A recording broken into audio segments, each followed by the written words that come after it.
Okay. So we'll discuss question number 22. Question number 22 काय बघा. What is question number 22?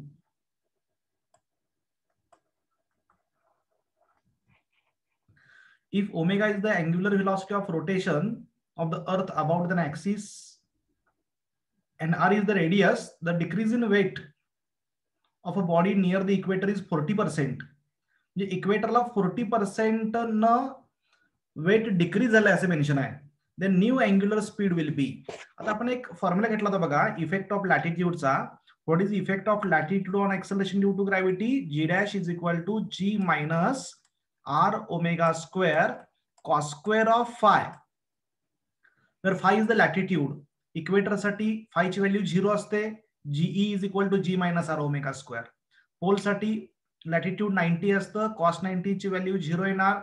So G dash is equal to म्हणजे GP is equal to G. हा जो formula आहे लॅटिट्यूडचा याचे बरेचसे कन्क्लुजन्स आपण घेतलेले आहेत, डिस्कस केलेले आहेत. तर आता ह्या क्वेश्चन मध्ये हा फॉर्म्युला यूज करायचा आहे. क्वेश्चन मध्ये मेन्शन आहे body is placed on the equator. Omega is the angular velocity of rotation of the earth about an axis and R is the radius of earth to decrease the weight of the body near equator म्हणलंय. Near equator असेल तर इक्वेटरचा formula कसा आहे? इक्वेटरला theta 0 आहे. Cos 0 ची value 1 आली. म्हणजे इक्वेटरसाठी जे एक्सेलरेशन ड्यू टू ग्रॅव्हिटी आहे is equal to G minus R omega square. आता इक्वेटरला 40% न acceleration due to gravity loss झाले. There is a loss of 40% in the weight near the equator असं म्हटलेलं आहे. 40% न लॉस झाला म्हणजे किती किती ग्रॅव्हिटी शिल्लक आहे सांगा बघूया. यस 60. म्हणजे जी जे आहे effective acceleration due to gravity on equator ती 60% शिल्लक आहे. 60% ऑफ ओरिजिनल म्हणजे 60/100 टाइम्स जी. एवढं जी आहे लक्षात ठेवायचं. वेट मधलं एम बदलत नसतं, फक्त जी बदलतो. वेट 40% रिड्यूस झालं याचा अर्थ जी 40% रिड्यूस झालाय. जी 40% रिड्यूस झाला याचा अर्थ 60% शिल्लक आहे. सो 60% ऑफ जी एवढी व्हॅल्यू इक्वेटरवर आहे. So this should be equal to G minus R omega square. तर हा जो फॉर्म्युला आहे हा सिम्प्लिफाय केला तुम्हाला आन्सर मिळणार आहे. तर इथं हे सिम्प्लिफाय करा आणि याच्यावरनं ओमेगा काढा. That will be your final answer. याच्यावरनं आर ओमेगा स्क्वेअर काय येणार? R omega square is equal to G minus 60% of G एवढं येणार. मायनस हा इकडे प्लस होईल, हा मायनस होईल. So r omega square is equal to यातनं जी कॉमन येईल. हा तर कॅन्सल झाला 0. हा जी इंटू ब्रॅकेट 1 मायनस 6/10. हे सिम्प्लिफाय करायचं फक्त. ह्याच्यावर ओमेगा काढायचा. So r omega square is equal to त्याला बघा 10 मायनस 6 4/10 बरोबर आहे का? 10 मायनस 6 4/10 2/5. सो 2/5 टाइम्स जी ही व्हॅल्यू आली. मग आर डिवाइडला गेला. So omega square is equal to 2g/5r. So omega is equal to दोन्हीकडे स्क्वेअर रूट घ्या. Square root of 2g/5r. This is your final answer. हेच तुम्हाला ऑप्शन मध्ये दिलेला आहे. ऑप्शन येतो second, square root of 2g/5r. Yes, clear झालं का? Yes sir. Okay, yes sir. Yes sir. हाच ऑप्शन तुम्हाला दिलेला आहे. फक्त ही कंडिशन तुम्हाला यूज करता आली पाहिजे. मे बी हा क्वेश्चन असाच येईल असं नाही आहे. Body's weight decreases by 20% at the latitude of 45 degree असं विचारलं असेल. Weight decreases by 40% at the latitude of 45 degree. तर फायची व्हॅल्यू 45 पुटअप करायची. लॅटिट्यूड किती पण दिलं जाईल आणि वेट डिक्रीज झालं म्हणजे शिल्लक किती असणार आहे? तर 100 minus that. He condition put up करून तुम्ही आन्सर काढू शकता. येस. सो 22 पर्यंतचे आन्सर. अजून 22 पर्यंत कोणता क्वेश्चन डिस्कस करायचा आहे का? अप टू 22 बिंदास सांगा. सर 20. सर डिक्रीज म्हणजे मायनस होणार ना? हा, डिक्रीज म्हणजे मायनस होणार. 100 मधून तेवढं मायनस होणार म्हणजे 60 राहणार. डिक्रीज म्हणजे ओव्हरऑल जे स्टँडर्ड वेट आहे एमजी सरफेसवरचं त्यातलं 40% डिक्रीज झालं इक्वेटरला. इक्वेटर पर्यंत 40% डिक्रीज झालं म्हणजे 60% उरलं ना. हा जी डॅश म्हणजे त्या ठिकाणचा इफेक्टिव्ह वेट आहे. ते किती आहे आता? 60% राहिलेला आहे असं. तर ते 19 चं सॉल्व्हिंग होतं सर 19. Question number 19. 19 म्हणजे काल सांगितला होता पण त्याचं सॉल्व्हिंग नाही आलं मला. ओके, सॉल्व्ह करूया आपण. सर यस, मला हे एक्झाम्पल कळालं नाही, परत एक्सप्लेन करा. कोणतं हे? हा, सिनॉप्सिस बघितलाय का? सिनॉप्सिस हो स्टडी बघितलंय. हो अरे मायक्रोफोन ऑफ करा ना, किती वेळा सांगायचं? आर्या येस काय? मायक्रोफोन ऑफ करा. सगळी तुमच्या घरची भांडणं, रस्त्यावरचे आवाज सगळ्यांना ऐकायला येतात. म्हणून सांगतोय मी, मायक्रोफोन सर्वांनी ऑफ करा. फक्त क्वेश्चन विचारताना ऑन करायचा. ओके, क्वेश्चन नंबर हा पहिल्यांदा एक थोडक्यात डिस्कस करतो बघा. समजा ही अर्थ आहे. This is earth of radius r and mass m. This is the equator of earth. This is the axis of rotation and earth is rotating about this axis. Okay, आता हा point असू दे, हा point असू दे, हा point असू दे, हा कोणताही point घेतला आपण, त्यासाठी जनरल फॉर्म्युला आहे g' is equal to g minus r omega square cos square of phi. Okay, body समजा इथं असेल तर हा जो अँगल आहे, हा अँगल आपण म्हणतो फाय, लॅटिट्यूड. तुम्हाला क्वेश्चन काय विचारलाय की जनरली बॉडीचं स्टँडर्ड वेट किती आहे? mg आहे. ओके, मग बॉडी जर इक्वेटरच्या जवळ असेल तर त्याचं वेट ह्याच्यापेक्षा 40% न डिक्रीज झालंय. कशापेक्षा? ह्या mg पेक्षा 40% न. मग ऍक्च्युली इफेक्टिव्ह वेट काढायचं मला, किती वेट इथे शिल्लक राहिलं. So mg dash is equal to actually weight किती आहे? ऍक्च्युअल वेट किती आहे? mg आहे. 40% न डिक्रीज झालं म्हणजेच मायनस कशाच्या 40%? ओरिजिनलच्या 40%. ओके, म्हणजेच किती बघा, तर 40/100 times mg. Is it correct? हे का क्लिअर झालं का? येस. स्टँडर्ड वेटचा 40% डिक्रीज झालं. इक्वेटरला बॉडी जेवढी आपण आणतो तेव्हा 40% वेट डिक्रीज झालं. म्हणजे 100% वेट आहे mg, त्यातलं 40% डिक्रीज झालं. म्हणजे जे उरलेलं आहे ते म्हणजे mg डॅश. ठीक आहे, त्यातला m gates cancel. So G dash याला आपण जी म्हणू शकतो कारण हा बॉडी इक्वेटरवर आहे. नोटेशन बदललं फक्त. इज इक्वल टू हा जी कॉमन आला ब्रॅकेट मध्ये 1 मायनस 4/10 हा कॅन्सल झाला. Okay, so g e is equal to g into bracket मध्ये कॅल्क्युलेशन किती आलं? 10 1 10 10 मायनस 4 6/10. बरोबर आहे. 6/10 म्हणजे 60/100 ना. म्हणजे इफेक्टिव्ह जो जी आहे तो किती आला? 60% ऑफ जी आला. मग तोच घेतलाय आपण इफेक्टिव्ह जी जो आहे, जीची व्हॅल्यू किती पुटअप केलं बघा इथं. तर पुटअप केला का इथं ह्या साईडला? जीची व्हॅल्यू किती पुट 60 टाइम्स ऑफ 60% ऑफ जी आहे का? 60% ऑफ जी तो पुटअप केला. आणि मग रेग्युलर फॉर्म्युला मधला ओमेगा काढायचा. इक्वेटरला बॉडी असल्यामुळं जीईचा formula G minus R omega square. जीईचा formula G minus R omega square तर ठेवला आणि जीईची व्हॅल्यू तो पुटअप केली. जीईची व्हॅल्यू किती आहे? 60% ऑफ जी आहे, कारण 40% कमी झाले. आणि हे सिम्प्लिफाय करत गेले की आन्सर मिळतो ओमेगा. कळलं का? Yes sir. ह्याचा अर्थ काय आहे? ह्याचा अर्थ असा आहे, कन्क्लुजन असं आहे, if the body is placed on the equator and अर्थ rotates with this angular velocity, हा जो फॉर्म्युला आहे यानं जेवढी व्हॅल्यू येईल इतक्या अँग्युलर व्हेलॉसिटीनं अर्थ जर रोटेट होत असेल, if earth is rotating with this angular velocity omega is equal to square root of 2g upon 5r, then body on equator feel the loss of 40% weight. कळलं का? इक्वेटरच्या बॉडीला, इक्वेटरवर जी बॉडी असेल त्या बॉडीचं वेट 40% न कमी झाल्यासारखं जाणवेल if its angular velocity is this square root of 2g upon 5r. कळलं? Yes sir. Yes sir. Okay, 19 बघा. 19 क्वेश्चन नंबर 19 काय आहे ते सॉल्व्ह करतो मी. Question number 19.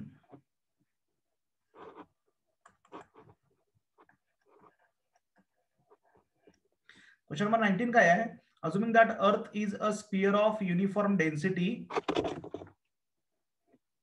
what is the percentage decrease in weight of the body when it is taken to the end of the tunnel 32 kilometre below the surface of अर्थ? काल solve केलंय का?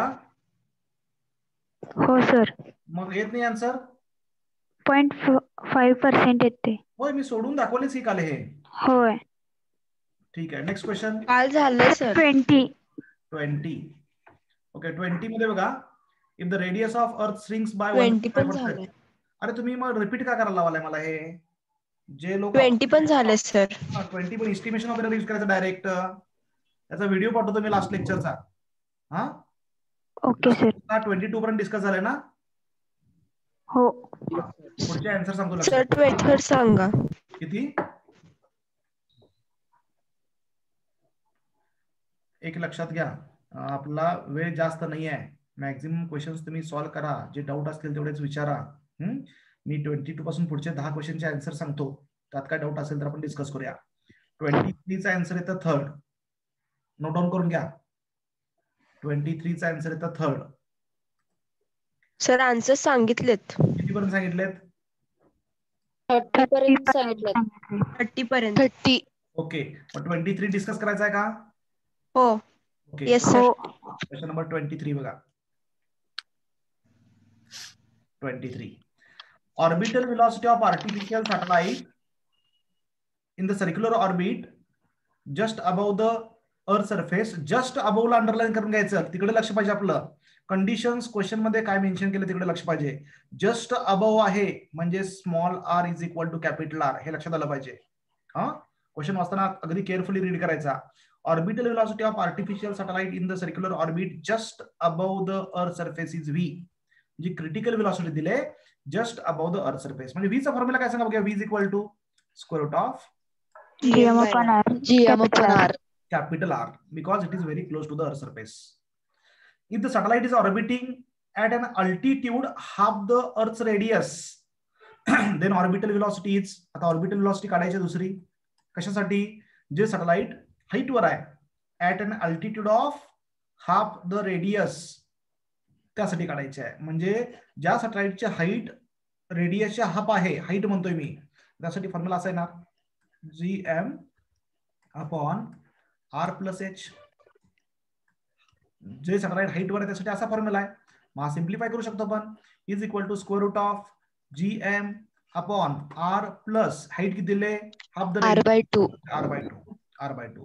So V dash new critical velocity is equal to GM, आणि डिनॉमिनेटरला काय येणार बघा, R/2 plus म्हणजे 3R/2. R/2 हा 2 वर जाईल न्यूमरेटर मध्ये. 2 GM. इक्वल टू आता स्क्वेअर रूट ऑफ 2/3 मी सेपरेट लिहितो आणि square root of GM upon R separate लिहितो. What is this. This is V. So answer V. Yes. 2/3 of V. Yes sir. So answer should be third. आणि कोणता question discuss करायचा आहे. Sir 26. 26. Question number 26 कडे बघा. 26 ला बघा. मला वाटतंय हा क्वेश्चन महत्वाचा आहे. हा 3 सर्वांनी लक्ष द्या. Question number 26. Okay. 3 equal point masses, each of mass m, are located respectively at the 3 corners of the square of edge L. म्हणजे एक स्क्वेअर आहे आणि स्क्वेअरच्या 3 कॉर्नरला 3 पार्टिकल्स आपण ठेवलेले आहेत. 3 particles are placed at the 3 corners of the square of side L म्हटलेला आहे. See here, this is the first particle. Microphone कोणाचा तर ऑन आहे. This second particle and third particle. First, second and third. Okay. Sir यासारखं similar झालाय काल question 11. Same झालाय. हो झालं सर. हो झालाय सर. पण हा इंटेन्सिटी साठी आहे ना. हा म्हणजे जी काढायचा आहे. फक्त मी हिंट देतो, ज्यांनी सोडवलेलं नाही त्यांच्यासाठी हिंट देतो. काय काढायचं बघा, फक्त magnitude of intensity of gravitational field at the 4th corner. म्हणजे इथे इंटेन्सिटी काढायची, ह्या पॉइंटला इंटेन्सिटी काढायची आहे. तर ह्या पॉइंटला इंटेन्सिटी काढायची असेल तर काय करावं लागेल तुम्हाला. तर इथं ऍक्सेलरेशन ड्यू टू ग्रॅव्हिटी ह्या डायरेक्शनला काढायची, ह्या डायरेक्शनला काढायची आणि ह्या डायरेक्शनला काढायची, आणि तिन्हीचा वेक्टर फॉर्म घ्यायचा. हा फॉर्म्युला आपला कसा फोर्स साठी झालाय, फोर्स कॅल्क्युलेट करण्यासाठी झालाय. हे डिस्टन्स L आहे, हे डिस्टन्स L आहे, हे L आहे, हे L आहे. ओके. हे मास M आहे, हा मास M आहे, थर्ड मास पण M आहे, आणि ह्या पॉइंटला ग्रॅव्हिटेशनल इंटेन्सिटी काढायची आहे. So gravitational intensity at any point काय basic formula, GM upon R square. म्हणजे ह्याच्यामुळे GM अपॉन L स्क्वेअर येणार. Yes. इकडे येणार GM अपॉन L स्क्वेअर. आलं का. ह्या मासमुळे पण इकडे किती येणार, GM अपॉन L स्क्वेअर. ह्याच्यामुळे अपॉन L स्क्वेअर. इथं मात्र हे डिस्टन्स तुम्हाला माहिती आहे किती डिस्टन्स, √2L. Yes. √2L. हा, मग इकडे काय करायचं, ह्याच्यासाठी acceleration due to gravity GM upon L square च्या करणार √2L bracket square 2L square. 2L square. हा GM/L², हा GM/L², हा I1, हा I2 आणि हा I3, अशा 3 व्हॅल्यूज घ्या आणि तिन्हींचा रिझल्टंट काढायचा. You will get answer. Answer the third. या तिन्हींचा रिझल्टंट काढून बघा. तुम्ही स्वतःहून जोपर्यंत ट्राय करत नाहीये तोपर्यंत तुम्हाला समजणार आहे. लक्षात ठेवायचं. Yes sir. ओके. आणि कोणता question? Sir question number 28. Question number 28. 28. Question number 28 बघा. What is question number 28? Question number 28 काय बघा. Infinite number of masses, each of mass m are placed along the straight line. Infinite number of masses, each of mass m are placed along the straight line at a distances of r, 2r, 4r, etc. from the reference point O. हा point आहे O.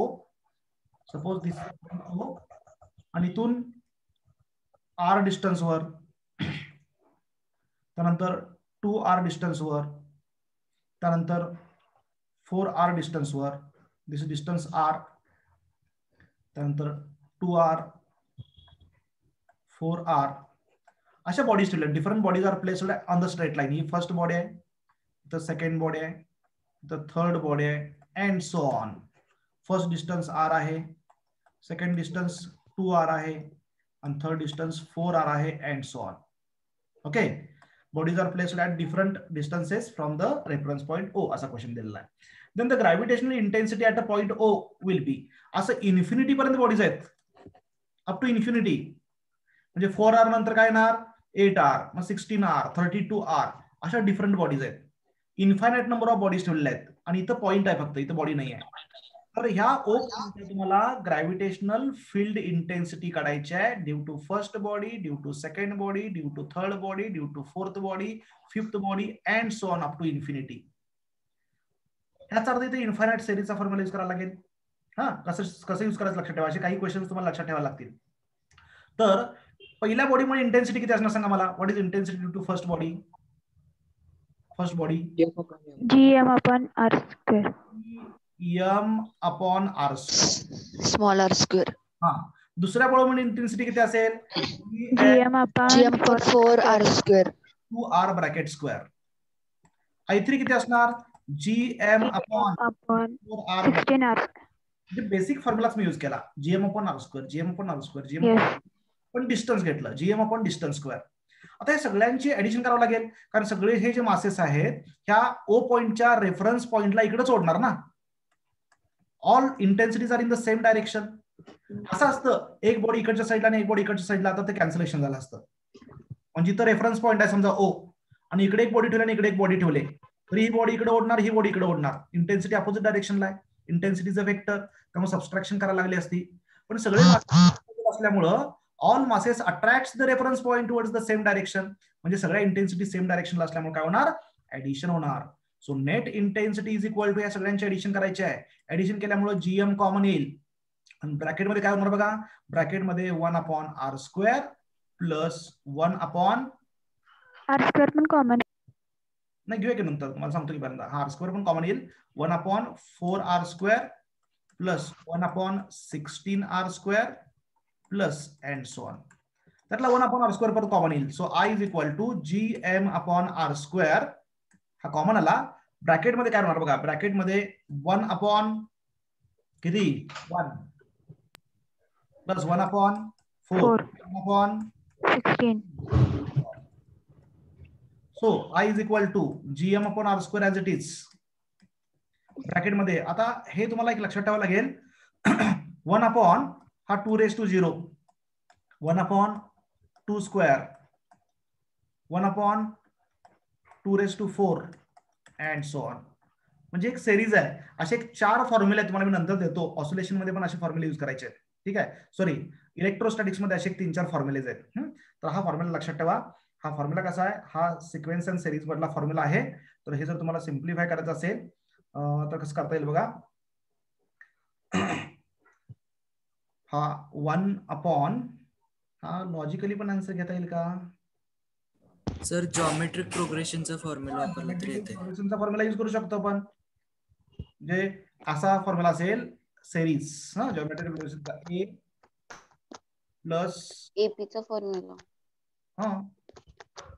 काय formula, s infinity असेल तर s infinity is equal to काय formula, a upon a minus r, 1 minus r, a upon 1 minus r. त्यातला 1 म्हणजे common ratio असतो, बरोबर ना. आर म्हणजे कॉमन रेशो, आर म्हणजे कॉमन रेशो असतो, ऍडजस्टन्सचा कॉमन रेशो. आणि तो कॉमन रेशो किती आहे दोन्हींचा बघा, या दोन्हींचा रेशो किती आहे 1/4. या दोन्हींचा रेशो किती आहे, थर्ड आणि सेकंडचा रेशो किती आहे 1/4. कॉमन रेशो इथं 1/4, आर ची व्हॅल्यू 1/4 आहे याच्यामध्ये.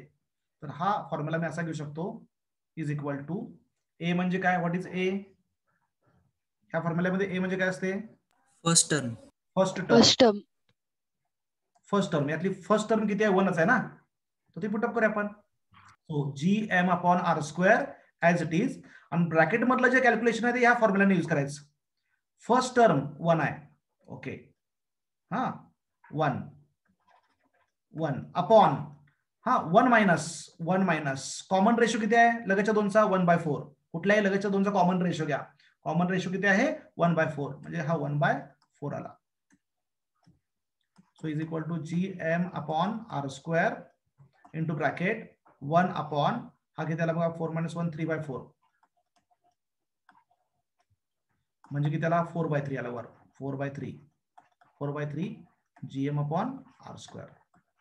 So answer should be 4/3 gm upon R square. Second येत आन्सर. हा एक फॉर्म्युला तुम्हाला लक्षात ठेवावा लागेल.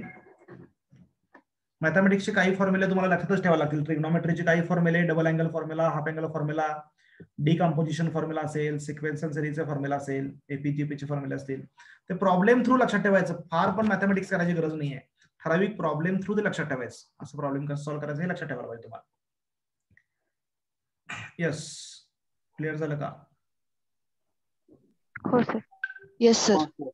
हा फॉर्म्युला आपण कधी यूज करतो, s is equal to s infinity is equal to a plus a r plus a r square plus a r raise to 4 अशी सिरीज असेल तर.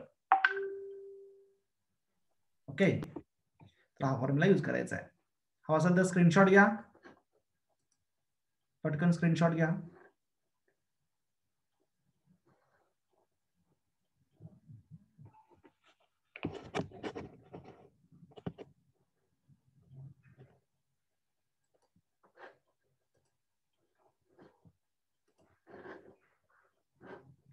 ओके, आणि कोणता question sir? Question number 30. 29. Sir 29. 29 आणि 30 दोन्ही डिस्कस करूया आपण. ओके, क्वेश्चन नंबर 29 आणि 30. ओके, क्वेश्चन नंबर 29 बघा. 29 मध्ये थोडंसं कन्फ्युजन आहे तुमच्यासाठी, मी एक्सप्लेन करतो, लक्ष द्या. The energy required to move and earth satellite of mass m from circular orbit of radius 2r to a radius of 3r. बघा क्वेश्चन नंबर 29, याचा आन्सर काय दिलाय मी, थर्ड दिलंय, बरोबर आहे ना. येते का बघूया आपण. Yes. Suppose this is the earth, ही अर्थ आहे, okay, and satellite is revolving around the earth in a circular orbit. Okay, ह्या ऑर्बिटमध्ये सॅटेलाइट आहे. What is total energy of satellite, formula काय घेतला आपण टोटल एनर्जीचा.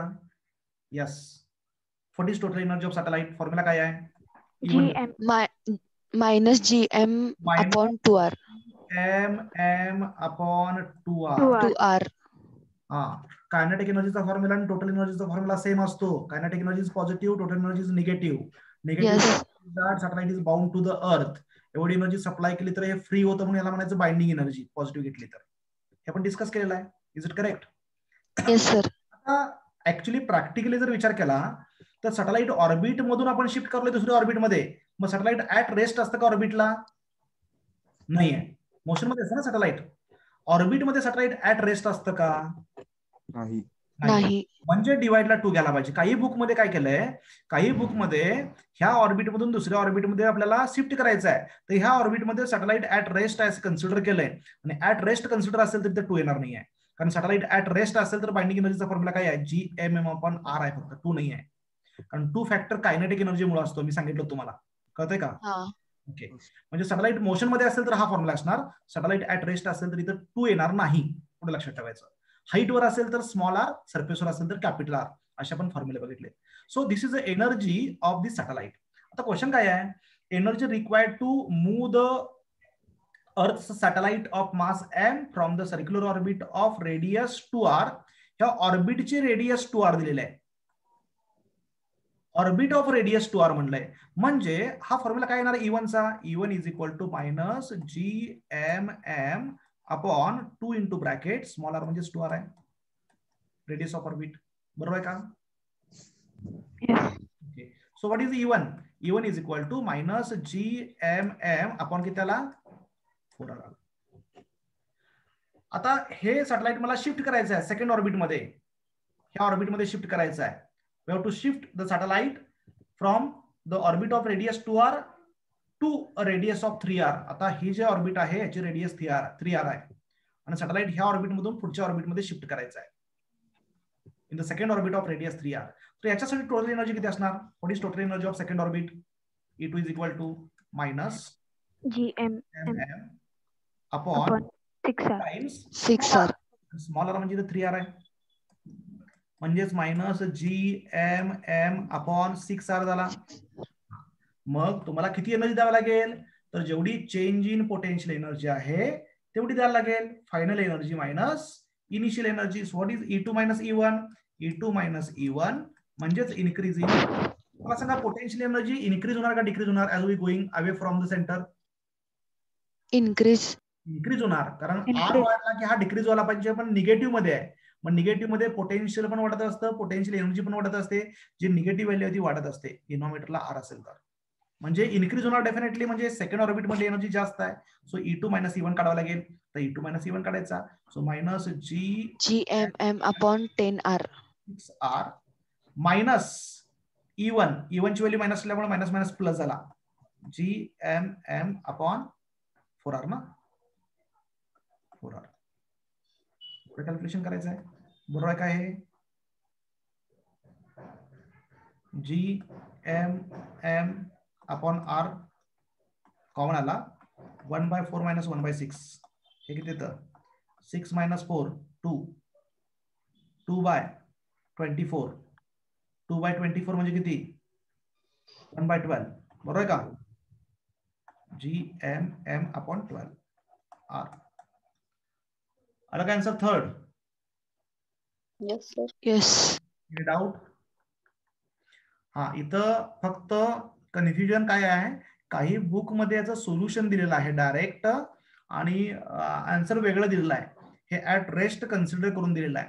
ऍट रेस्ट असेल तरी तर 2 येणार नाही आहे. हा, इथं पण 2 येणार नाही आहे. 2 येणार नाही म्हणजे 3r येणार, तर 2r येणार. इथं 3 आणि इथं 2 येणार. इथं 3 घेतलं तर 3 मायनस 2 किती, 1, 1/6, 1/6 तो पण ऑप्शन दिलेला असू शकतो. तर लक्षात ठेवायचं सॅटेलाइट ऑर्बिटिंग आहे म्हणजे ते मोशन मध्ये असणार आहे. सो 29 चा आन्सर येतं, क्वेश्चन नंबर 29 चा आन्सर येतं थर्ड, GMM अपॉन 12r. ठीक आहे, नेक्स्ट क्वेश्चन नंबर आपण बघूया. Next question 30. Question number 30 discuss करायचा आहे. यस सर ते डिरेक्शन कळना झाले. नाही, तुम्हाला मी करेक्शन सांगितले की सेकंड ऑप्शन मध्ये रेस्ट टू 1/2 केले का 1/3 केले का? क्वेश्चन नंबर 30 मध्ये आन्सर येतं second option, T² R² G upon 4π² rest to 1/3 from west to east. Communication satellite कसं रिव्हॉल्व होतं मला सांगा. अर्थ रोटेट कशी होते? Earth rotate from east to west और west to east? West to east earth rotate होते. आपला सन कसा मूव्ह होताना दिसतो? हा, सन कसा रोटेट होतो? East to west. मग अर्थ बरोबर उलटी व्हायला पाहिजे, म्हणजे अर्थ वेस्ट टू ईस्ट होते. आणि कम्युनिकेशन सॅटेलाइट म्हणजेच काय, the satellite which revolves around the earth in the equatorial plane in the direction same as rotation of earth. जसं अर्थचं रोटेशन आहे त्याच रोटेशनला सॅटेलाइट रिव्हॉल्व व्हायला पाहिजे, तरच त्याला आपण कम्युनिकेशन सॅटेलाइट म्हणणार. म्हणजेच काय येणार वेस्ट टू ईस्ट. डायरेक्शन कशी असते सॅटेलाइटची वेस्ट टू ईस्ट. क्लिअर झालं का?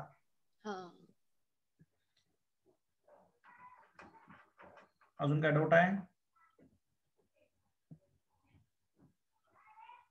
यस. क्वेश्चन फक्त मोठा केलाय बघा.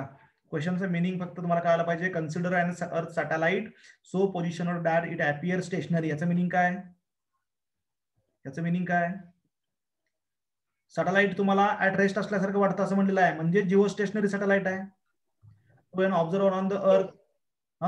So purpose of fixed relay station for intercontinental transmission of television. म्हणजे कम्युनिकेशन साठी वापरायला. कम्युनिकेशन सॅटेलाइट म्हटलं की 3-4 गोष्टी फिक्स तुमच्या डोक्यात आल्या पाहिजे. Time period 24 hours, direction west to east, it remains stationary, height 36,000 kilometre from the surface of earth, 42,400 kilometre from the centre of earth. ठीक आहे, ह्या गोष्टी तुमच्या लक्षात आल्या पाहिजे. इक्विटोरियल प्लेन, थोड्या फिक्स गोष्टी लक्षात आल्या पाहिजेत कम्युनिकेशन सॅटेलाइट साठी. So answer should B second. फक्त रेस टू 1/3 करायचं राहिले बघा. हाईट विचारले ना.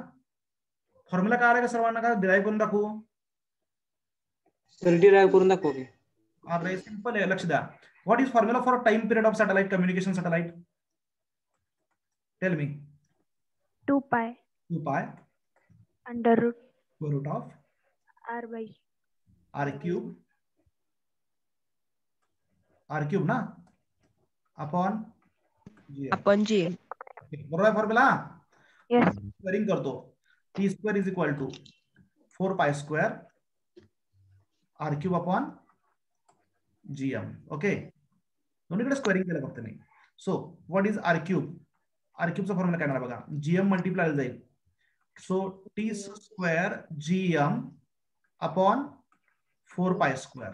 Is it correct? दोन्हीकडे क्यूब रूट घेतो. So what is r? t square gm upon 4 pi square. Time पिरियडचा रेग्युलर फॉर्म्युला फक्त मी सिम्प्लिफाय करालोय. Raise to 1/3. दोन्हीकडे क्यूब रूट घेतलं मी. आता हा r म्हणजे काय? r म्हणजे काय आहे? r plus h. r plus h. इकडची बाजू मी आहे तशी लिहिली बघा. Race to 1/3. ओके, आता हा h काढायचा मला. हाईट विचारले, r मायनस जाईल. So h is equal to t square gm upon 4 pi square raise to 1/3. ही प्रिंटिंग मिस्टेक आहे, 1/3 दिलेलं नाही आहे. हा r प्लस आहे तो इकडे मायनस होईल, मायनस r. आहे का सेकंड ऑप्शन असा? सेकंड ऑप्शन असा आहे का? काय केलंय फक्त सेकंड ऑप्शन मध्ये चेंज. हा जीएम आहे ना, हा जीएम.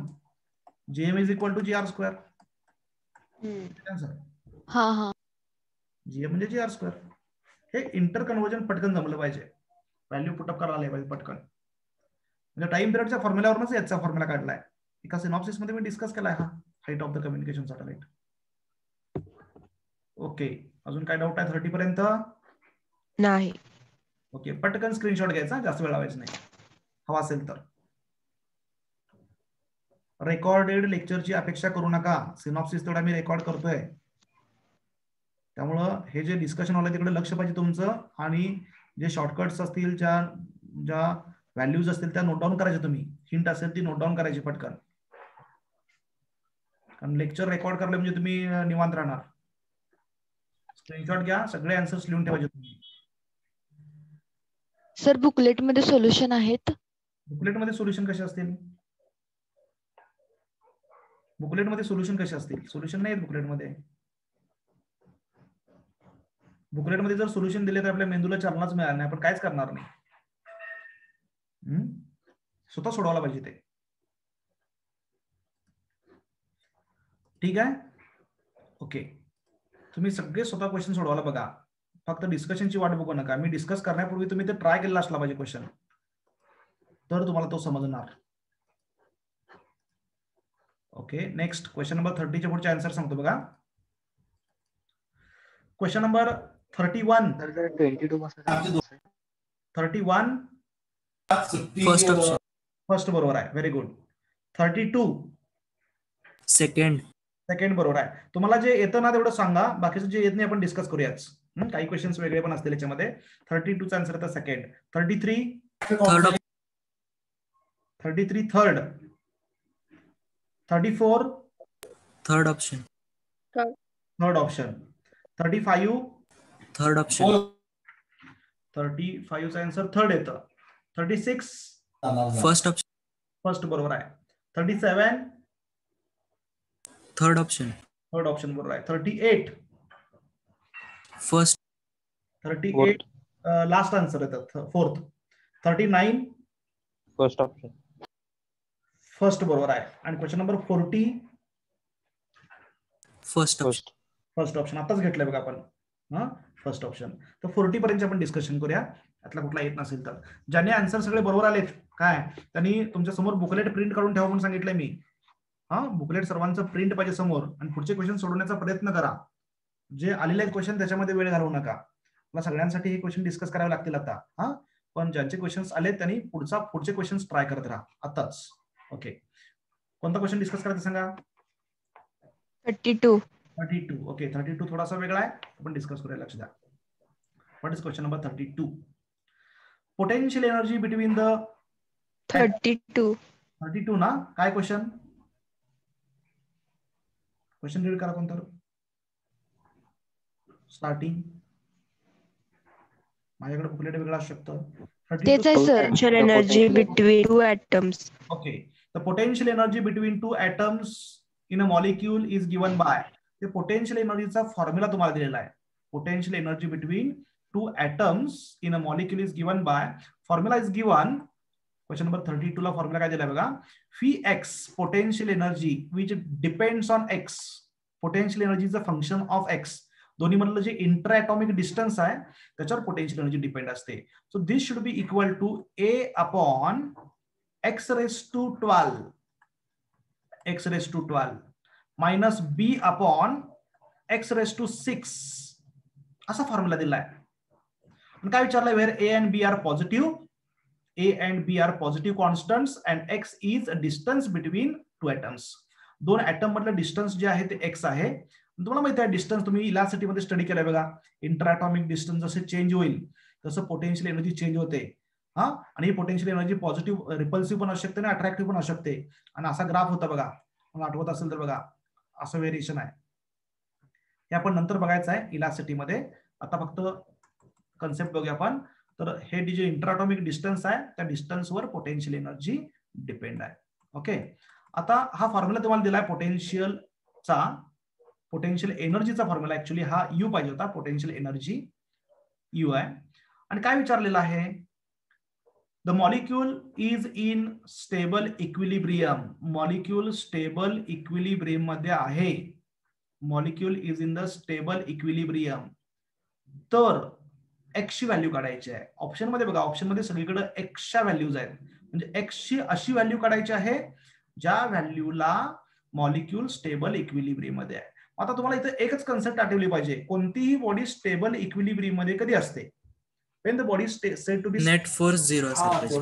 नेट फोर्स 0 असतो आणि पोटेन्शियल एनर्जी सुद्धा काय असते, मिनिमम असते. लक्ष द्या, तुम्हाला एक थोडक्यात 1-2 मिनिटात मी एक्स्ट्रा एक पॉईंट सांगतो जो आपल्याला ऑसोलेशन मध्ये डिस्कस करायचा आहे. लक्ष द्या सर्वांसाठी, लक्ष द्या सर्वांनी. इक्विलिब्रियमचे 3 टाइप्स आहेत. स्टेबल इक्विलिब्रियम, अनस्टेबल इक्विलिब्रियम आणि रेग्युलर एक इक्विलिब्रियम आहे. कसं बघा, समजा अशी एक बॉडी आहे, एक टप आहे समजा, टफ किंवा एक कंटेनर आहे असं अशा शेपचा आहे, किंवा एक समजा स्पीड ब्रेकर आहे, हा कॉन्वेक्स ब्रिज आहे आणि याच्यावर बॉडी ठेवली मी. A body, spherical body is placed on the top of this convex bridge. ठीक आहे, लक्ष द्या. आणि मी थोडीशी डिस्टर्ब केली, ही हलवली, तर काय होईल सांगा बघ बॉडी, व्हॉट विल हॅपन. आता बॉडी इक्विलिब्रियम मध्ये आहे का नाही सांगा मला. What are the different forces acting on the body. Weight mg. First, weight mg in the downward direction. Normal reaction acting in the upward direction. Is it correct? So Yes. both are balanced. Both are balanced. Means F is equal to 0. Net force is equal to 0. Net force is equal to 0 means body is in equilibrium. Is it correct? Yeah. पण या बॉडीला disturb केलं थोडंसं मी तर body खाली पडणार ना. Yes, अशा टाइपच्या इक्विलिब्रियमला म्हणायचं अनस्टेबल इक्विलिब्रियम. काय म्हणायचं, अनस्टेबल इक्विलिब्रियम. समजलं? यस. हा आता Yes, बघा, sir. आता बघा, आता समजा असा कॉन्केव्ह ब्रिज आहे, फॉर एक्झाम्पल असा कॉन्केव्ह ब्रिज आहे आणि ह्या कॉन्केव्ह ब्रिजच्या सरफेसवर बॉटमला मी बॉडी ठेवली. Body is placed here at the bottom of concave bridge, म्हणजे इथं बॉडी आहे. What are the net forces acting on the body? Here first is its weight in the downward direction. Is it correct? Normal direction in the upward direction. हे बरोबर आहे का? हो sir. Net force acting on the body 0. मग ही इथं net force 0 आहे, म्हणजे ही पण इक्विलिब्रियम मध्ये आहे. हा. याच्यामध्ये बॉडी मी डिस्टर्ब केली, थोडीशी इकडे आणली आणि सोडली, तर कुठे येणार बॉडी? परत तिथंच येणार. बरोबर आहे का? ही इक्विलिब्रियम पोझिशन सोडून बॉडी जाणार, पण इथं बॉडी डिस्टर्ब केली तर ती इक्विलिब्रियम सोडून जाणार आहे का बॉडी? कुठं? परत इथंच येणार ना.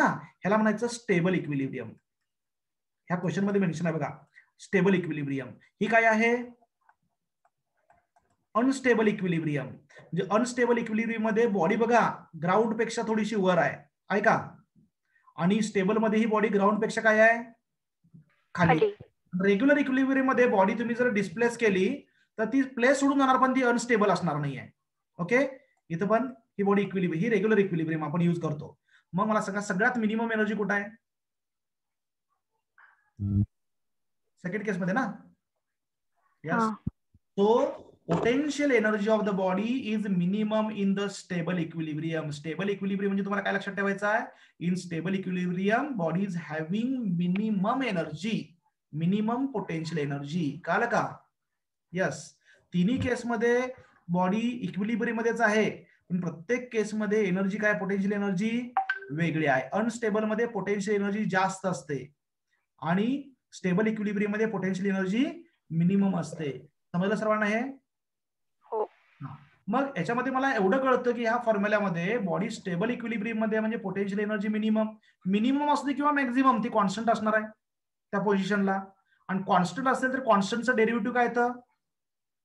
यस, 0. म्हणजे ही पोटेन्शियल एनर्जी तुम्हाला जी दिलेली आहे याला मी यू म्हणतो. This potential energy is constant in the stable equilibrium, minimum in the stable equilibrium. So its derivative should be equal to 0. म्हणजेच du/dx should be equal to 0. ही कन्सेप्ट इथे यूज करायची आहे. झालं, याचं फक्त डेरिव्हेटिव्ह घ्यायचं. So d/dx of u, du/dx म्हणजे d/dx ऑफ u काय आहे? u ची व्हॅल्यू पुटअप करतो. a/x⁻12 minus b/x⁻6 is equal to 0. ह्याचा डेरिव्हेटिव्ह काय सांगा बघूया आता. What is the derivative of a/x⁻12? a/x⁻12 चं डेरिव्हेटिव्ह काय ना? a कॉन्स्टंट आहे, x⁻d/dx थोडं सिम्प्लिफाय करतोय मी. x⁻12 minus b as it is, d/dx of x⁻6 is equal to 0. So a constant आला. x⁻12 चं डेरिव्हेटिव्ह काय ना? x⁻n चं काय असतं? -12 x⁻13 -12 x⁻13 व्हेरी गुड. हा, आणि minus B as it is -6 x⁻7 should be equal to 0. एवढं सिम्प्लिफाय करता. हे प्लस प्लस मायनस झालं, हे मायनस या साईडला गेला की प्लस होणार. -12a x⁻13 is equal to -6b x⁻7. एवढं सिम्प्लिफाय करून आपल्याला x ची व्हॅल्यू काढायची बघा. So what is the answer? Minus minus cancel होईल. 6 2 12 म्हणजे 2a x⁻13 is equal to b x⁻7. Okay, काय तर जवळ आलंय. 2a/b इकडे घेऊया. 2a/b is equal to x⁻7 upon x⁻13. -13 वर गेले काय होणार? +13 +13 -7 +13 -7 काय ना? 6 ना? 6 आन्सर आलं. हा 6 upon b is equal to X raise to 6. 6. 1/6 root घ्या दोन्हीकडं, म्हणजे इथं राहिला एक्स, इथं काय येणार 2a/b रेस टू 1/6. दिले का आन्सर? हा. स्क्रीनशॉट घ्या व्यवस्थित सर्वांनी, नंतर एकदा स्टडी करा. ज्यांना समजलं नाही त्यांनी सिक्वेन्सली परत डेरिव्हेटिव्ह वगैरे बघा. क्वेश्चन नंबर 32 चा आन्सर येतं सेकंड. तर अनस्टेबल इक्विलिब्रियमला मॅक्सिमम असल्यावरती du/dx आहे का? नाही, अनस्टेबल इक्विलिब्रियमला पण हेच येणार. का माहितीये का, हे आपण du/dx इज इक्वल टू 0 कधी घेतो? If you constant. तो कॉन्स्टंट मीडियम असू दे, मॅक्झिमम असू दे, मॅक्झिमम आणि मिनिमम दोन्हीला हीच कंडिशन घ्यायची आहे. कळलं का? मॅक्झिमम आणि मिनिमम दोन्हीला कंडिशन सेमच येणार, कारण मॅक्झिमम आहे म्हणजे कॉन्स्टंटच आहे ना. यस, समजलं का? हो. If energy is constant its derivative should be equal to 0. Maximum minimum कुठं आलं आणि इक्वेशनच्या फॉर्म मध्ये क्वेश्चन दिला असेल तर फटकन क्लिक झाला पाहिजे की आपल्याला इथं डेरिव्हेटिव्ह वगैरे घ्यायला लागेल. मॅक्झिमम किंवा मिनिमम असा शब्द असेल तर, आणि इक्वेशनच्या फॉर्म मध्ये क्वेश्चन असेल कुठल्याही टॉपिक मध्ये, तर पहिला विचार करायचा तर डेरिव्हेटिव्ह घ्यायला लागतं का, कारण डेरिव्हेटिव्ह 0 येणार. यस. आणि कोणता क्वेश्चन स्क्रीनशॉट झाला असेल तर नेक्स्ट क्वेश्चन घेऊया आपण. नेक्स्ट क्वेश्चन कोणता सांगा?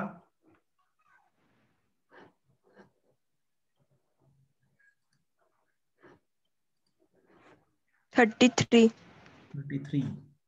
ओके, क्वेश्चन नंबर 33 सर्वांनी बघा. क्वेश्चन नंबर 33 काय बघा question. If the radius of Earth is r, the speed with which the Earth has to rotate about the axis so that person on equator would waste 2/5 of as much as the present weight. Simple question आहे हा बघा, अतिशय simple question आहे. Question number 33. क्वेश्चनचं meaning काय आहे? If the radius of Earth is r, the speed with which the Earth has to rotate, अर्थचा speed काढायचा आहे, किती स्पीडनं अर्थ रोटेट झाली पाहिजे, so that person on equator, जो इक्वेटरवर पर्सन आहे त्याचं वेट किती जाणवायला पाहिजे प्रेझेंट वेटच्या 2/5. वेट मधला चेंज म्हणजे कशामधला चेंज आहे? जी मधला चेंज आहे. बॉडी इक्वेटरवर आहे का दुसऱ्या ठिकाणी आहे? इक्वेटरवर आहे. मग इक्वेटरसाठी जी चा फॉर्म्युला काय आहे? What is g e? पटकन आठवला पाहिजे, g minus R omega square. Is it correct? Simple question आहे हा. मग हे जे जी आहे it is a weight on equator consider करा. मग वेट ऑन इक्वेटर किती आहे? 2/5 म्हणलंय ना. 2/5 ऑफ वेट ऑन सरफेस म्हणजे जीच्या 2/5 आहे, म्हणजे 2/5 ऑफ जी आला. G is equal to 2/5 of G, अशी कंडिशन पुटअप करायची आहे. कळते का सर्वांना? हे is equal to G minus R omega square. एवढं सिम्प्लिफाय करायचं, ओमेगा काढायचा आहे. काय उघड आहे? आर ओमेगा स्क्वेअर या साईडला आला. R omega square is equal to G minus 2/5 of G.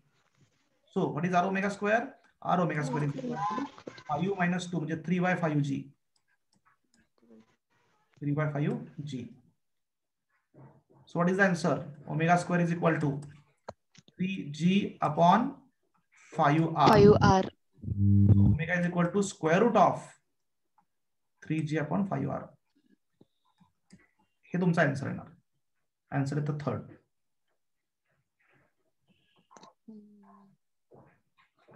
Yes. आणि कोणता क्वेश्चन? Up to 40. बोला. Up to question number 40. 36. Question number 36 सर्वांनी बघा. A spherical planet has a mass of mp. Question number 36 काय बघा. प्लॅनेटचं मास दिलेला आहे mp and diameter of dp. प्लॅनेटचा डायमीटर दिलेला आहे dp. Okay, a particle of mass m is falling near the surface of the planet.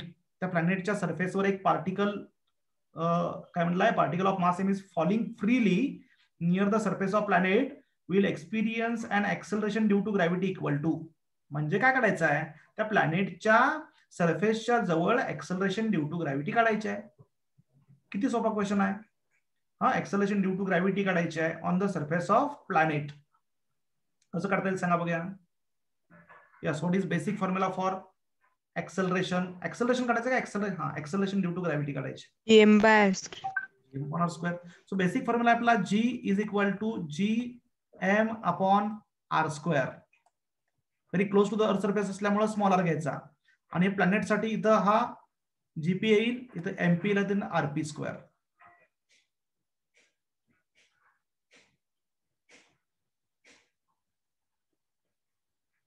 आणि काय दिलंय बघा, काय तर क्वेश्चन मध्ये, एक मिनिट थांबा.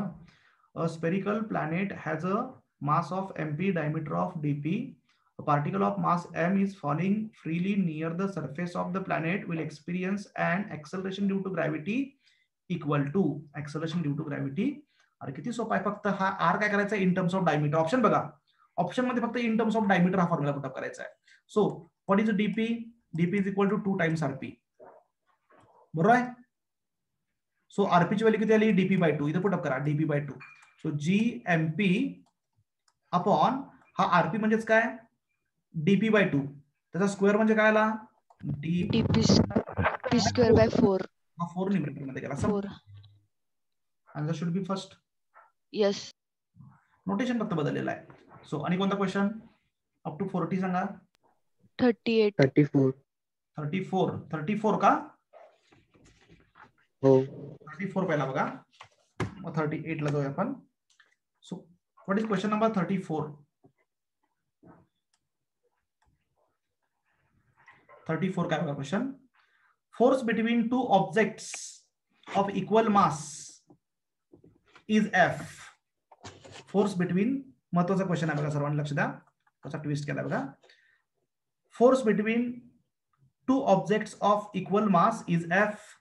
दोन ऑब्जेक्ट्स आहेत. Suppose this is the first object of mass M, this is the second object of mass M, equal mass आहे. आणि याच्यामधला जो ग्रॅव्हिटेशनल फोर्स ऑफ अट्रॅक्शन आहे, this gravitational force of attraction is F.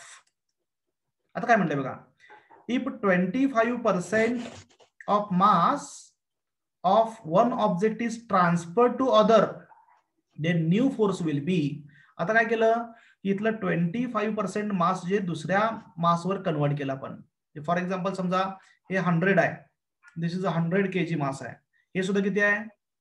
100 kg आहे. हा, आता ह्यातलं 25% म्हणजेच किती? 100चं 25 काढलं इकडं, ते ट्रान्सफर केलं. जिथं मास किती राहणार सांगा बघा. 75. आणि इथं किती येणार? इथं 125 kg येणार. ओके, आणि डिस्टन्स मात्र सेम आहे. तर आता फोर्स काढायचा आहे. तर याच्यासाठी फॉर्म्युला काय येणार? पहिल्या कंडिशन साठी फॉर्म्युला काय येणार? तर फर्स्ट कंडिशन साठी फॉर्म्युला येईल F is equal to G M M upon, तुम्ही डायरेक्ट व्हॅल्यू घेऊन पुटअप केलं तर तुम्हाला कॅल्क्युलेशन सोपं जाईल.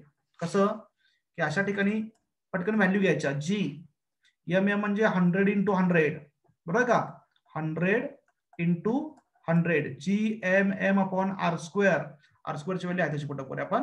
हा आर स्क्वेअर. आणि इथं व्हॅल्यू काय नव्हते सांगा बघूया.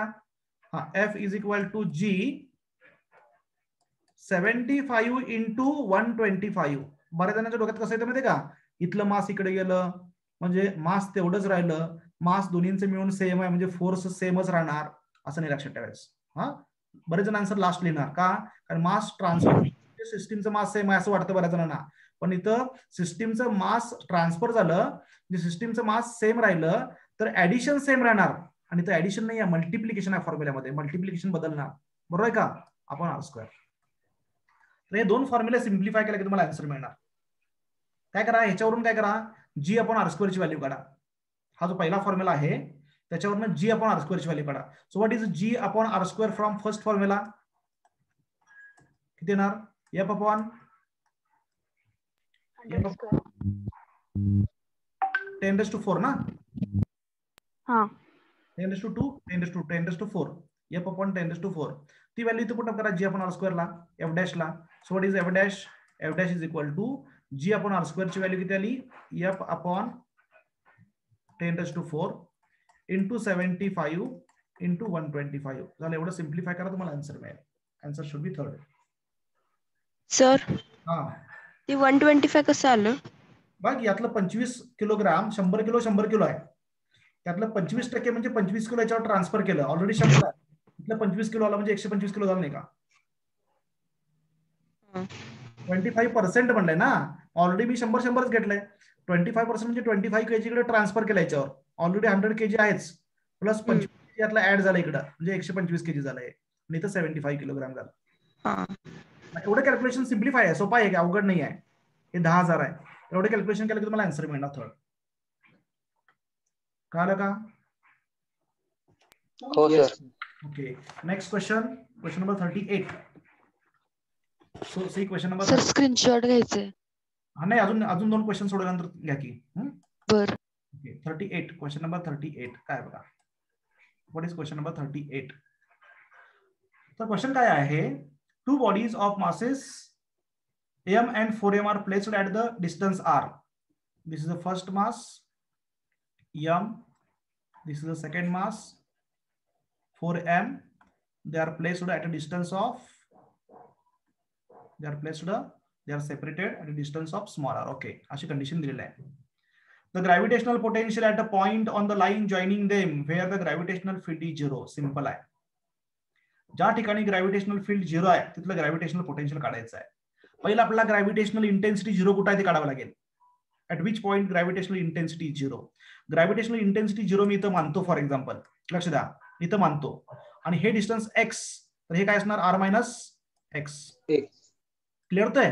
मी मानतो इंटेन्सिटी 0. इंटेन्सिटी 0 कुठं असते? ह्याची इंटेन्सिटी ह्याची इंटेन्सिटी काय व्हायला पाहिजे? कॅन्सल व्हायला पाहिजे. हा, मग पहिल्या मासमुळे इंटेन्सिटी किती असणार? ह्या पॉइंटला पी पॉइंटला फर्स्ट मासमुळे इंटेन्सिटी किती असणार? ग्रॅव्हिटेशनल इंटेन्सिटी म्हणजेच एक्सेलरेशन ड्यू टू ग्रॅव्हिटी. काय ना, G M upon X square. कळलं का? G M upon X square. दुसऱ्या मासमुळे किती असणार? जी एम च्या ऐवजी 4m, मास वेगळा आहे ना, upon R minus x.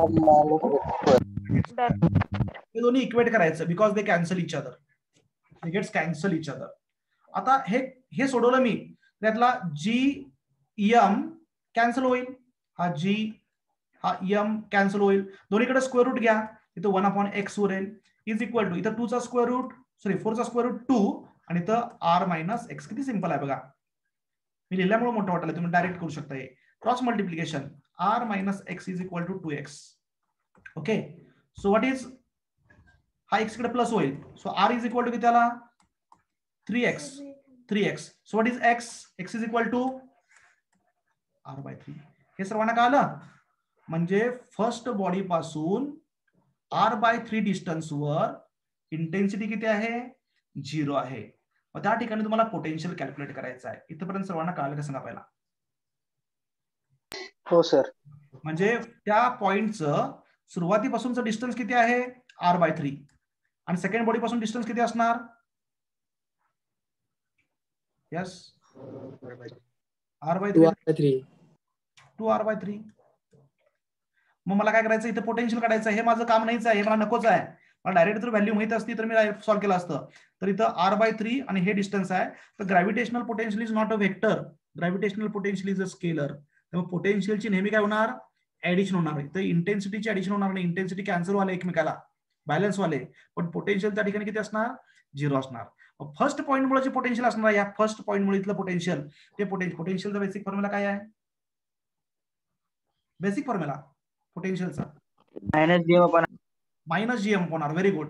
Minus G M upon R च्या ऐवजी डिस्टन्स किती आहे? r/3. ओके. आणि दुसऱ्या पार्टिकल मुळे पोटेन्शियल किती असणार? Minus gm/2 r/3. हा चेंज आहे ना, हा लक्षात ठेवायचा. मायनस जी एम च्या ऐवजी 4m अपॉन आर च्या ऐवजी काय येणार? 2r/3. जर ह्या दोन्हींची ऍडिशन केलं की तुम्हाला डायरेक्ट आन्सर मिळणार. हे तुम्हाला काढायचं आहे. ह्या दोन्हींची ऍडिशन करायची आहे.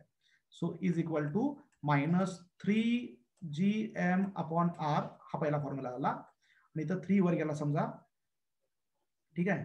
3 न्यूमरेटर मध्ये गेला. 3g minus 12gm upon 2r. हा म्हणजे 6 मायनस 6 gm अपॉन r. बरोबर आहे का? यस, हा दोन्हीचे ऍडिशन करा. काय आन्सर? आन्सर काय येणार? -9 GM by R. झालं. Last answer -9 GM upon R. संपलं. This will be your final answer. आता लक्षात घ्या, तुम्ही स्टडी करताना फिजिक्स मध्ये आपला वेळ फार कमी असतो. हा एक पॉईंट तुम्हाला जर कळाला तर त्याच्यावर हंड्रेड्स ऑफ क्वेश्चन तयार होतील. अशा टाईपवर प्रत्येक क्वेश्चन तुम्हाला समजला पाहिजे. कसा? तर समजा मग तुम्हाला असे क्वेश्चन दिले, मी 1-2-3 क्वेश्चन तयार करतो. लक्षात सर्वांनी लक्ष द्या. Suppose 4 particles each of mass m are placed at the 4 corners of the square.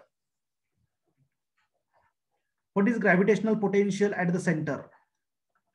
काय करणार? 0. अरे गडबड करायची नाही. ह्या तर चुकावतात आपला. इंटेन्सिटी 0, पोटेन्शियल 0 नाही आहे. अरे ह्या गडबडीतच आपले मार्क जातात. लक्षात ठेवा प्रत्येकानं. हा, अगदी केअरफुली क्वेश्चन रीड करायचा, अजिबात गडबड करायची नाहीये. हा, तर इथं इंटेन्सिटी विचारत मी पोटेन्शियल विचारतोय. पोटेन्शियल इज अ स्केलर, त्यामुळे ह्याच्यामुळे तुम्हाला पोटेन्शियल काढायला लागेल. ह्या पॉईंटला -GM upon R हे डिस्टन्स काढून याचं काढावं लागेल, याचं काढावं लागेल, याचं काढावं लागेल आणि सगळ्यांची काय करावं लागेल? ऍडिशन करावं लागेल. ऍडिशन. हा, मासे मग 3 बॉडीज आहेत, 4 बॉडीज आहेत, 3 बॉडीज आहेत, कसाही क्वेश्चन येऊ शकतो. समजा असं असेल की हा एक पार्टिकल आहे. हा, ह्याचं मास समजा कॅपिटल एम आहे, ह्याचं मास स्मॉल एम आहे आणि ह्याच्यामध्ये एक बॉडी ठेवली, हे पण कॅपिटल एम आहे, हे 3 टाइम्स कॅपिटल एम आहे आणि इथे एक बॉडी ठेवली आणि ह्या बरोबर मिडल पॉइंटला आणि इथून एक स्मॉल एम मला एस्केप करायचा आहे. We have to escape this particle of mass small M from this point. What is escape velocity असं विचारलं तर काय करणार? थोडा वेगळा क्वेश्चन तयार करतो मी. एक बॉडी आहे, म्हणजे समजा हा मून आहे आणि ही अर्थ आहे. ही अर्थ आहे, हा मून आहे. अर्थचा मास कॅपिटल एम आहे, मूनचा मास 3 टाइम्स एम आहे आणि दोन्हींच्या बरोबर मिड पॉइंट वरून एक पार्टिकल मला एस्केप करायचा आहे out of the gravitational field of this 2 bodies. त्याचं मास स्मॉल एम आहे. त्याला किती एस्केप वेलोसिटी द्यायला लागेल असं विचारलं तर मला फॉर्म्युला नको आहे. कन्सेप्ट कोणती यूज करायची सांगा मला. काय करायचं? फक्त कन्सेप्ट सांगा, काय करावं लागेल इथं. तर लक्षात घ्या, ह्या फर्स्ट बॉडीमुळे इथं ग्रॅव्हिटेशनल पोटेन्शियल काढावं लागेल. सेकंड बॉडीमुळे ग्रॅव्हिटेशनल पोटेन्शियल काढावं लागेल. दोन्ही ग्रॅव्हिटेशनल पोटेन्शियलची ऍडिशन केली की काय मिळणार तुम्हाला? इथं net potential at this point मिळणार. पोटेन्शियलला ह्या स्मॉल एम न मल्टिप्लाय केलं की काय मिळेल सांगा बघूया. इथल्या पोटेन्शियलला, नेट पोटेन्शियलला या स्मॉल एम न मल्टिप्लाय केलं की काय मिळेल? यस, पोटेन्शियल एनर्जी मिळेल. पोटेन्शियल एनर्जी म्हणजेच त्याची बाइंडिंग एनर्जी असणार आहे इथं. एवढी एनर्जी दिली की हा फ्री होणार. मग हा पोटेन्शियल एनर्जीचा फॉर्म्युला मिळाला आहे. तुम्ही हाफ mVe² ला इक्वेट केला तर मला काय मिळणार? P म्हणजे एस्केप वेलोसिटी. कळलं का? जेवढी बाइंडिंग एनर्जी आहे तेवढीच एनर्जी मला त्याला द्यायची आहे फ्री करण्यासाठी in the form of kinetic energy. मग अशा टाइपचे क्वेश्चन्स इथं तयार होतात. त्याच्यामध्ये पोटेन्शियल तुम्हाला कॅल्क्युलेट करता आलं पाहिजे. यस, क्लिअर झालं सर्वांना? असे क्वेश्चन पुढे घेऊया आपण. कन्सेप्ट कळली का? Yes sir. स्क्रीनशॉट घ्या. Take a screenshot.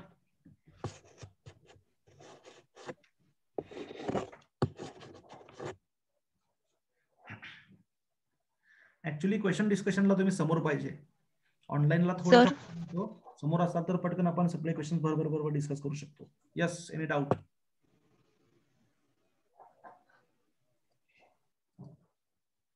सर हा बोला. बोला, ऐकतोय. सर ते 39 मध्ये मिनिमम एनर्जी म्हणजे कुठली एनर्जी घ्यायची?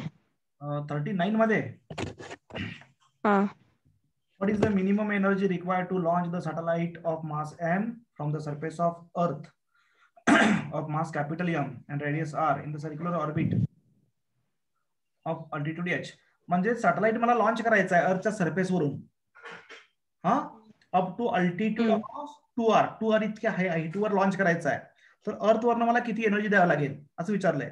तर अर्थचा सरफेस आणि जिथं आपण लॉन्च करणार आहे तो पॉईंट, याच्यामधल्या पोटेन्शियल एनर्जी मधला डिफरन्स काढायचा, टोटल एनर्जी मधला डिफरन्स काढायचा. म्हणजे टोटल एनर्जी घ्यायची ना? हा, टोटल एनर्जी घ्यायची आहे. सरफेस वरची टोटल एनर्जी आणि हाईट वरची टोटल एनर्जी दोन्ही मधला डिफरन्स घ्यायचा. मिनिमम एनर्जी रिक्वायर्ड तर लक्षात ठेवायचा, कॉन्झर्वेशन ऑफ एनर्जी यूज करायचं. दोन्ही पॉईंट मधल्या एनर्जी मधला डिफरन्स घ्यायचा. तेवढी एनर्जी आपल्याला सप्लाय करावी लागेल.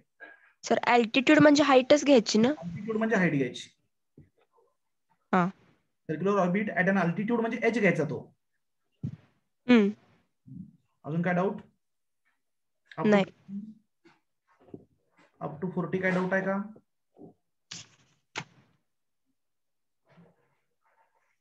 यस.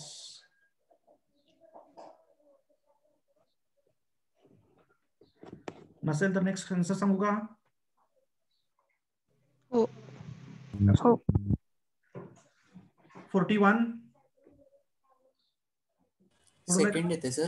सेकंड बरोबर आहे. Very good.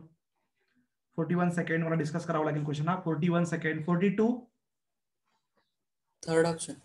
42 चा आन्सर थर्ड येतं बरोबर आहे. 43 फर्स्ट. 43 चा आन्सर फर्स्ट येतं बरोबर आहे. 44 थर्ड ऑप्शन. थर्ड बरोबर आहे. 45 फर्स्ट. 45 फर्स्ट बरोबर आहे. 46 सेकंड. सेकंड. बाकीच्यांनी पण बोला, ज्यांनी सोडवले त्यांनी हे सोडवायचा प्रयत्न करायला पाहिजे सर्वांनी. 47 फर्स्ट. 47 चा आन्सर सेकंड येतं. 48 सॉल्व केलंय का? कोणी सॉल्व केलेलं नाही आहे? ठीक आहे. 48 थर्ड आन्सर येतं. आपण डिस्कस करूया सगळे. 49 फर्स्ट. फर्स्ट सिंपल आहे. स्टँडर्ड हा स्टँडर्ड सिनॉप्सिस मधला पॉइंट आपल्या बुकलेट मध्ये आहे बघा. आन्सर फर्स्ट येतं. हे सोडवायची गरजच नाही आहे. 50 फर्स्ट बुकलेट मध्ये फॉर्म्युला दिला बघा. हा पण मोमेंटमच्या पॉइंट मध्ये फॉर्म्युला दिलेला आहे. 40 चा आन्सर येतं फर्स्ट. 50 चा आन्सर येतं फर्स्ट. ठीक आहे. 50 पर्यंत आपण डिस्कस करूया. सर 48 चं काय ते? 48 चा आन्सर दिलेला आहे थर्ड. 48 चा आन्सर दिलेला आहे थर्ड. ओके. हा, कोणता क्वेश्चन डिस्कस करायचा आहे?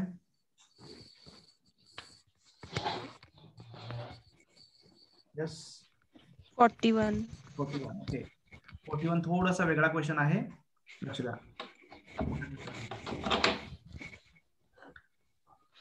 असे लेंदी क्वेश्चन्स असतील त्याचा आन्सर शक्यतो लक्षात ठेवण्याचा, म्हणजे स्टँडर्ड आहे क्वेश्चन, ज्याच्यामध्ये चेंज होत नाही आहे, असे क्वेश्चन लक्षात ठेवण्याचा प्रयत्न करायचा.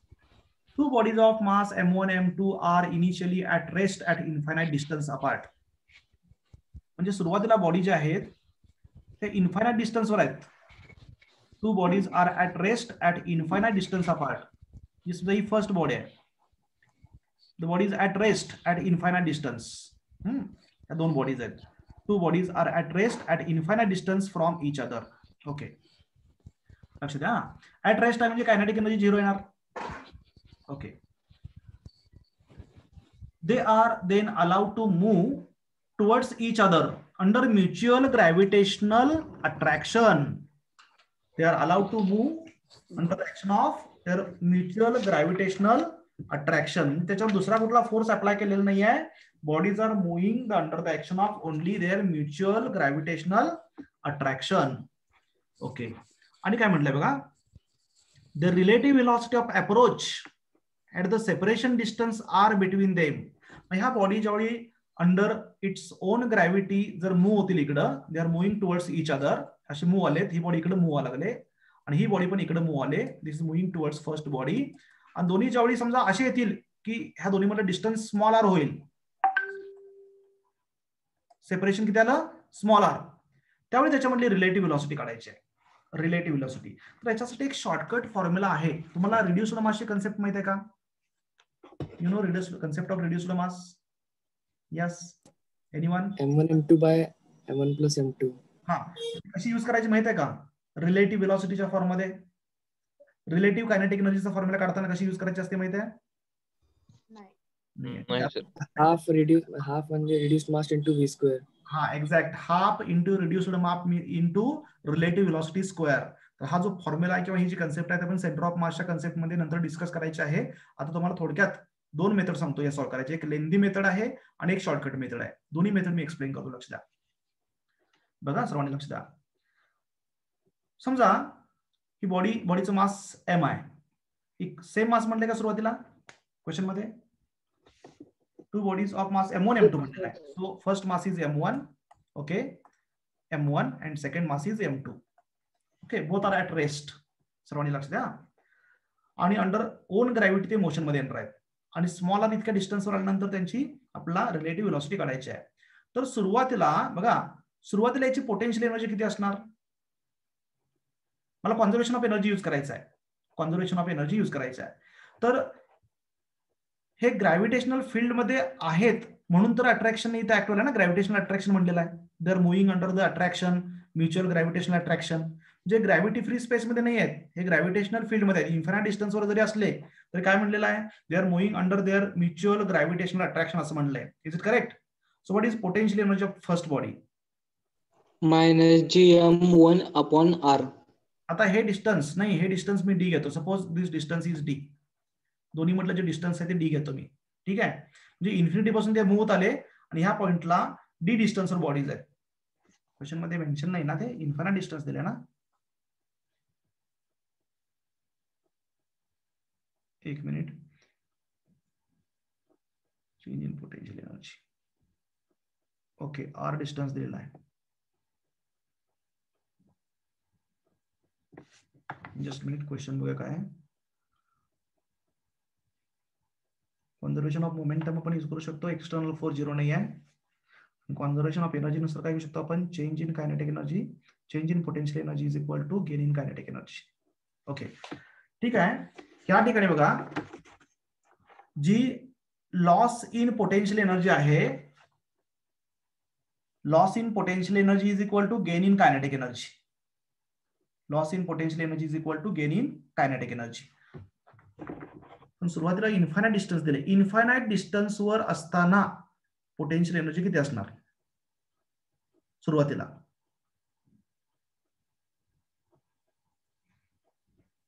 They are allowed to move towards each other under mutual gravitational attraction.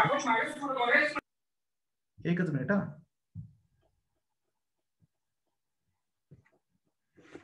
सुरुवातीला इन्फायनाइट डिस्टन्सवर आहेत ना बॉडीज.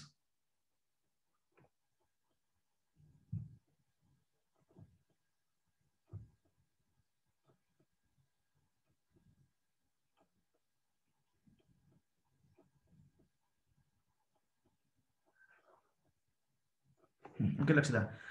सांगा मला, इन्फायनाइट डिस्टन्सवर असताना पोटेन्शियल एनर्जी काय असणार सिस्टीमची? पोटेन्शियल एनर्जीचा बेसिक फॉर्म्युला सांगा मला. हा, पोटेन्शियल एनर्जीचा फॉर्म्युला काय आहे? gm1m2/r. Minus potential energy always negative. Minus m1m2 म्हणजे gmm असतं. gm2 अपॉन r म्हणजे dr असणार. सुरुवातीला इन्फायनाइट डिस्टन्सवर आहेत बॉडीज. लक्ष द्या, म्हणजे दोन्ही बॉडी ज्यावेळी इन्फायनाइट डिस्टन्सवर असतात त्यावेळी ह्या दोन्ही बॉडीची मिळून पोटेन्शियल एनर्जी एवढी असणार. तुम्हाला सांगितलं, आठवते का एकदा? Potential energy is defined only for system. Single बॉडीसाठी पोटेन्शियल एनर्जी आपण डिफाइन करू शकत नाही. कळते का? सिंगल पार्टिकलसाठी पोटेन्शियल एनर्जी डिफाइन करू शकत नाही आपण. Potential energy is defined only for system. मग इन्फायनाइट डिस्टन्सवर असताना पोटेन्शियल एनर्जी एवढी आहे आणि आता जवळ आल्यानंतर बॉडी जवळ आली समजा इथं, हा, ही बॉडी इकडे आली, ही बॉडी इकडे आली आणि आर डिस्टन्सवर आल्या. आता पोटेन्शियल एनर्जी किती असणार इथं? Minus -gm1m2/r. Minus gm1m2 upon R. Okay, तुम्ही कन्सेप्ट समजून घ्या. ज्यावेळी डिस्टन्स कमी होतो तेव्हा पोटेन्शियल एनर्जी काय होणार? वाढणार. 1/∞ किती असतो? 1/∞ 0. म्हणजे आपली जी टोटल पोटेन्शियल एनर्जी आहे ही 0 घेतली तर एवढीच येणार ना.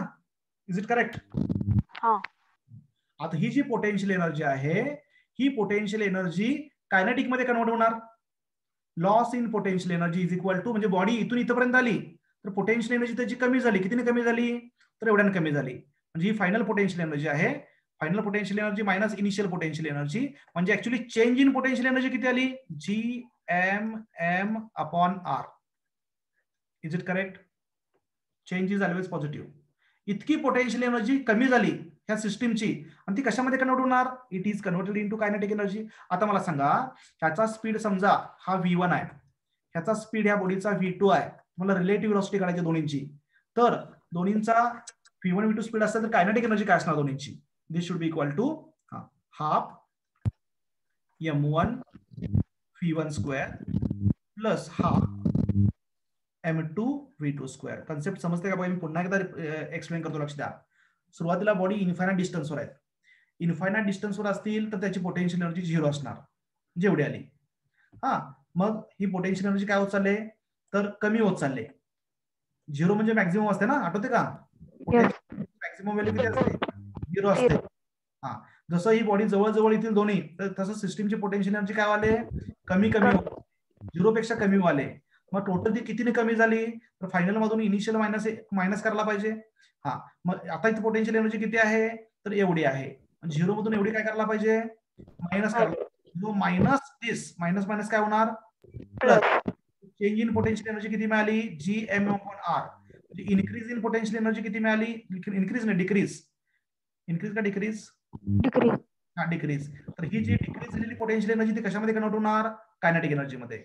मग बॉडीला आता व्हेलॉसिटी मिळाले, मग त्याला कायनेटिक एनर्जी मिळाली. फर्स्ट बॉडीची kinetic energy half m1 v1 square, second बॉडीची हाफ m2 v2 स्क्वेअर. तर एवढी टोटल कायनेटिक एनर्जी झाली. Loss in potential energy is equal to gain in kinetic energy. ही कन्सेप्ट यूज केली. So this is equation number 1. हे equation number 1 मिळालं आपल्याला. हे महत्वाचं इक्वेशन. आणि कॉन्झर्वेशन ऑफ लिनियर मोमेंटम पण यूज करू शकतो आपण. External force acting on the system is 0, कारण इथं ग्रॅव्हिटेशनल फोर्स हा इंटरनल फोर्स आहे. As external force acting on the body is 0, total linear momentum of system always remains constant. म्हणजे total momentum सुरुवातीला 0 आहे, नंतर पण 0 पाहिजे. नंतर 0 असेल तर पहिल्या बॉडीचं आणि दुसऱ्या बॉडीचं मोमेंटम काय पाहिजे? सेम पाहिजे, अपोजिट डायरेक्शनला आहे. So we can write m1 v1 is equal to m2 v2. हे इक्वेशन नंबर 2 झालं. आता हे दोन इक्वेशन, एकच मिनिट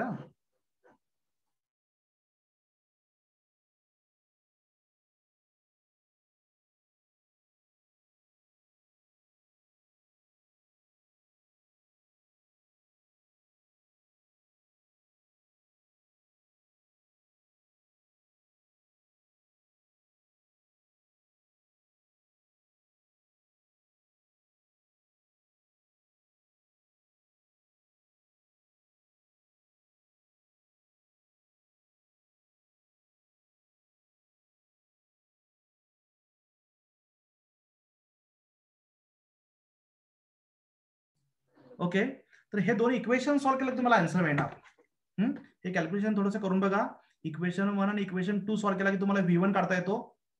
इक्वेशन वरनं काय करायचं बघा, याच्यावरून तुम्ही v1 ची व्हॅल्यू काढा, इथे पुटअप करा, v2 मिळेल. v2 ची व्हॅल्यू काढा, इथे पुटअप करा, v1 मिळेल. आणि नंतर मग तुम्हाला v1 प्लस v2 कॅल्क्युलेट करायचं आहे, कारण तुम्हाला रिलेटिव्ह व्हेलॉसिटी काढायची आहे ना. रिलेटिव्ह व्हेलॉसिटी कशी येणार? वेक्टर फॉर्म मध्ये सेम अपोजिट डायरेक्शनला असेल तर व्हेलॉसिटी ऑफ अप्रोच काढायचा, म्हणजे v1 प्लस v2 काढायचा आहे. तर हे कॅल्क्युलेशन पुढचं मोठं आहे, सिम्प्लिफाय करून बघा. दुसरी मी शॉर्टकट मेथड तुम्हाला सांगतो कशी काढायची आहे. सर्वांनी लक्ष द्या. शॉर्टकट मेथड काय आहे? तर शॉर्टकट मेथड अशी आहे, ज्यावेळी रिलेटिव्ह व्हेलॉसिटीची कन्सेप्ट येईल टू बॉडी प्रॉब्लेम साठी, सर्वांनी लक्षात ठेवा. हे म्हणजे एवढं सगळं करायची गरज नाही, हे खूप लेंदी, अजून हे सॉल्व्ह करायला लागेल तुम्हाला. एक सिंपल मेथड सांगतो. Loss in potential energy is equal to gain in kinetic energy. हा बेसिक फॉर्म्युला आपण इथे यूज करतोय. ज्यावेळी टू बॉडी प्रॉब्लेम असेल आणि रिलेटिव्ह व्हेलॉसिटीची कन्सेप्ट असेल, त्यावेळी बघा, आता इथे लॉस इन पोटेन्शियल एनर्जीचा फॉर्म्युला आपल्याला माहिती आहे, किती आहे? gm/r. तर गेन इन कायनेटिक एनर्जी कशी काढायची रिलेटिव्ह व्हेलॉसिटीच्या फॉर्म मध्ये? तर गेन इन कायनेटिक एनर्जी म्हणजेच काय? हाफ, म्हणजे kinetic energy in terms of relative velocity two body problem साठी net kinetic energy is equal to mu vr square. Half mv स्क्वेअरच्या ऐवजी हाफ म्यू vr स्क्वेअर. आणि mu म्हणजे काय असतो? मला सांगितलं कोणतं? What is mu? Reduced mass. काय असते व्हॅल्यू त्याची? m1 m2 by m1 minus m2. m1 plus m2 ना, काय m1 minus m2? m1 plus m2 काय m1 मायनस m2? बघा इथं परत कन्फ्युजन आहे, प्लस मायनस झाले, m1 प्लस m2 असतं. तर हे सिम्प्लिफाय करा. काय तर बघा, gmm/r is equal to half mu ची value M1 M2 upon M1 plus M2. Okay, आणि इथं काय आहे M1 M2 चा आहे, M1 M2, आणि इथं VR square as it is. हा VR आपल्याला काढायचा आहे. सो इथं M1 M2 गेट्स कॅन्सल. हा M1 प्लस M2 इकडे मल्टिप्लाय येईल. So G into bracket M1 plus M2 हा ब्रॅकेट न्यूमरेटर मध्ये आला, 2 इकडे मल्टिप्लाय आला न्यूमरेटर मध्ये, upon R as it is equal to VR square. आणि दोन्हीकडे स्क्वेअर रूट घेतला की तुम्हाला डायरेक्ट काय मिळणार, आन्सर मिळणार 2G अपॉन R आहे का बघा. स्क्वेअर रूट घेतला की तुम्हाला आन्सर मिळणार. क्वेश्चन नंबर 41 चा आन्सर डायरेक्ट सेकंड मिळते बघा. So what is VR? VR is equal to square root of 2G M1